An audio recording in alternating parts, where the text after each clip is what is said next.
Naturally, we all have our own leadership style. So do our bosses, so do our employees. It's important to know our own leadership style so that we can do some self-reflection and see how we can change things to make it better for our team. It's also really important for you to know your boss's leadership style so that you can manage expectations effectively. Hi everyone, welcome back to the Balanced Business Coach, where we talk all things leadership, positive workplace, and creating balance in all areas of your life so that you can show up as the best version of yourself. My name is Tony Robinson, and today's episode is all about leadership styles. We're going to be talking about the different dynamics of leadership styles and how it can impact your team's culture, efficiency, and overall success. Whether you're leading a small team or an entire organization, having the ability to adapt and apply the right leadership style is going to be crucial in how well you're able to lead. So let's dive in. Leadership isn't one size fits all. It's super nuanced and it can be influenced by a multitude of things such as personality types, workplace culture, and the specific goals of your organization. If you're an effective leader, you know that applying the right leadership style can either propel your team forward or hold them back. You need to be open-minded, you need to be flexible, and you need to be constantly working towards new ways to improve and motivate your team towards your collective goal. Naturally, we all have our own leadership style, so do our bosses, so do our employees. It's important to know our own leadership style so that we can do some self-reflection and see how we can change things to make it better for our team. It's also really important for you to know your boss's leadership style so that you can manage expectations effectively. Knowing your leadership style can help you make better decisions. Knowing your boss's leadership style helps you know what is expected of you. So there are a lot of different frameworks for leadership styles. We are going to be exploring the Kurt Lewin framework. I feel like his framework is the most simplified, and it also encompasses most of the other leadership styles that are out there. Somehow they fall into one of the 4 categories that he lists.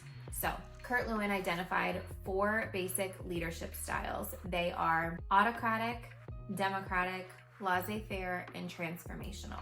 Each one has its strengths and weaknesses and when is the best scenarios to apply that leadership style. So again, you have one naturally, but it's important to be able to adapt to different styles so that you're not stuck in one frame of mind. The first leadership style is autocratic leadership. Think of this one as do as you're told. It's all about control, and there's one single decision maker who's making all of the decisions and giving all of the instruction. This person is probably very decisive, confident, and focused on the goal at hand. This leadership style works best when you're in chaotic situations or high pressure situations where you really just need someone to take control of the situation and make decisions. It also really works well if you have an inexperienced team. It stops working so well when it gets into micromanaging territory, and it also can hinder your employees' growth if you don't check your leadership style. So if you have a new employee, it might be really good for you to have a lot of control and be hands-on in making decisions for them.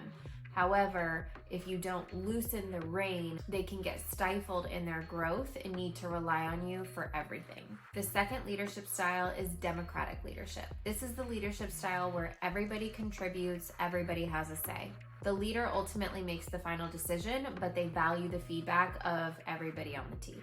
This leader is probably very curious, they like to ask a lot of questions, and they really like that collaborative approach. They're probably very easily approachable and have an open door policy for you to discuss things with them at any point in time. This leadership style works when you have a lot of employees who want to participate. They're probably expert level employees and they have a lot to contribute to conversations and ideas. It doesn't work so well if the team is not highly skilled or if they aren't trained on how to provide productive feedback. It can also cause issues if an employee's idea consistently doesn't get chosen. It can lower the morale. It also delays the decision-making process. When you have to get feedback and collaborate with so many people, it can slow down that process. Okay, the next leadership style is Laissez-Faire. This is a very hands-off leader, and their approach is really to empower employees to make their own decisions. This leader is very trusting. They are the exact opposite of a micromanager. They're available to provide feedback as necessary, but they aren't going to check in on you and constantly be asking for updates or anything like that. This works when you need a really fast decision-making process. So if it's just you who needs to make the decision, you don't have to go through your manager or any multiple levels of approval. It makes things very quick. Workers need to be fully trained and competent under this leadership style because they are trusted to make their own decisions and they are not being watched over. This leadership style allows employees to feel more accomplished, and it gives them confidence because they know that they accomplished their goals on their own. However, this doesn't work if you have a group of unmotivated workers or untrained, unskilled workers. If the group doesn't understand the goal or the direction, then this can be really difficult because they don't have you to step in and give them that guidance. So if you have a super lazy employee and you are the laissez-faire leadership style, probably need to switch that autocratic light switch on just a little bit for them. Okay, the next and the last is transformational leadership. So this is the person who has a lot of energy, they're visionary, they've got big goals, and they want to inspire others through their leadership. In order for this leadership style to work effectively, you're going to need several things. You're going to need a team who's very loyal and committed to your vision. You're going to need to be a very good communicator. You need to be able to communicate your vision and the steps of how you're going to get there. You need to build a team of integrity who thrives on teamwork, because think of like a startup company. That's where transformational leadership really thrives. But if you don't have a team around you who is committed, who is integral, who really is committed to the vision as much as you are, or close to as much as you are, this approach is going to fall short. So you need to make sure that you have an open line of communication to the employees and that you're constantly staying in touch with them, having conversations, and that everybody is really committed and clearly understands your vision. The downside of this leadership style is that it can lead to burnout because, again, if you think back to the example of a startup company, when you have these big visions that you're going after, a lot of times it takes a lot of work, it takes a lot of effort. So it can lead to burnout if you're not careful. Also, this leadership style does not work if you as the leader have poor communication or if you have a lack of trust amongst your team, whether it's they don't trust you or there's people within the team that don't trust each other. That is a huge problem that will completely break this style of leadership. Also, if you're not detail oriented and you don't think about the small little details and you're only focused on the big picture, you'll likely miss something super important for the success of the project that you're working on. Okay, so what's your flavor? What is your leadership style? I've got a quiz linked down below if you want to take your leadership style quiz. But choosing your leadership style is like picking your outfit for the day. What's the vibe? What's the mood? Where are we going? What is going on there? Like, what is everyone else wearing? That's what you need to be thinking about when you decide what leadership style to use, because it's not a one-time choice. It's not something you just, oh, I like this one, and then that's it. No minimalism up in here. One day you might need to be the coach. The next day you might need to be the cheerleader. So you need to read the room.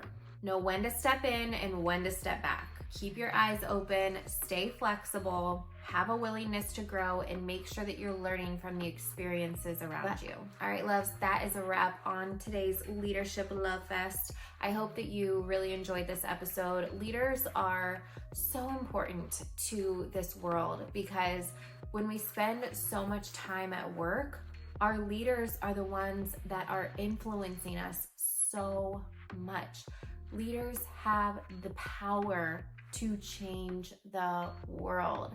And even if you work at a small little company, the way that you show up as a leader impacts every single person that you come into contact with, whether it's your employees, your vendors, your clients. It's so key to make sure that you are operating from integrity and from the best place possible, and that you are constantly adapting to the situation at hand. Being a leader is more than just a title. It's about uplifting, transforming, inspiring your team to become the best version of themselves that you possibly can.